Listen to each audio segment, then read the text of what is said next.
Thank you Praveen जी। जी स्वागत। उपस्थित सभी विद्वज्जनों को मेरा प्रणाम।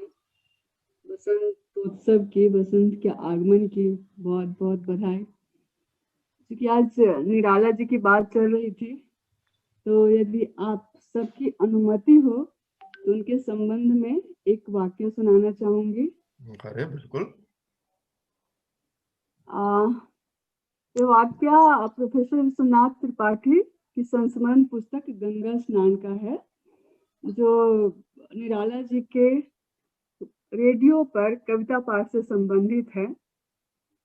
1938 की बात है, जब उनको रेडियो स्टेशन पर कविता पाठ के लिए बुलाया गया, तब की बात है जी।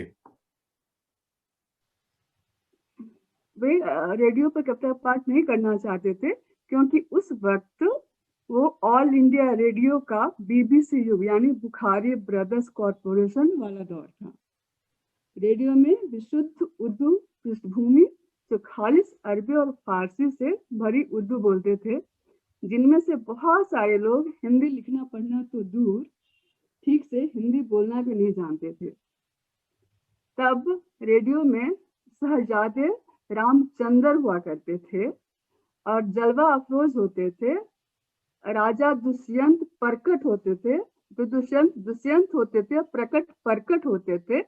प्रदीप और प्रकाश बोलने वाले बैठे हुए थे।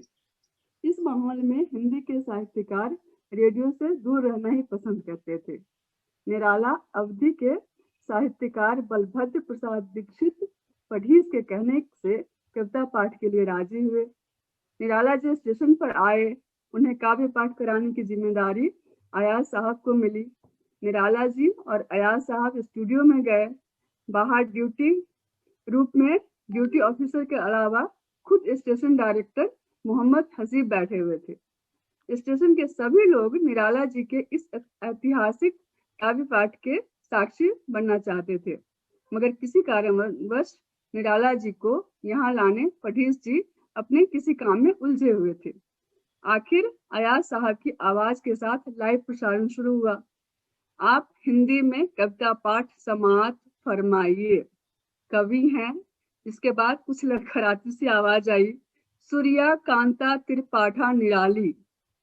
कायदे से इसके तुरंत बाद निराला जी का काव्य पाठ सुनाई देना था, पर उसकी जगह सुनाई दी कुछ हुच की आवाज और फिर सन्नाटा हो गया।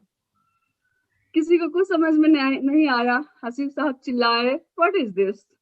ड्यूटी ऑफिसर हड़बड़ा कर स्टूडियो के अंदर देखा तो उसके पैरों के तले से जमीन खिसक गई। उसने किसी तरह फिलर बजवाया और भाग के वापस पहुंचा। हसीब साहब के पास बोला, अयाज साहब, हसीब। घबराकर स्टूडियो की तरफ भागे और झांक कर देखा तो भीमकाय निराला जी ने अयाज साहब की गर्दन अपने बाएं हाथ के त्रिकोण में दबा रखी है। अयाज डर के मारे छटपटा भी नहीं पा रहे थे।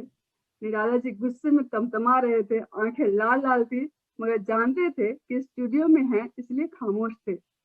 निराला जी के गुस्से से सब वाकिफ थे, इसलिए किसी की हिम्मत नहीं पड़ रही थी कि अयाज साहब की मदद करें।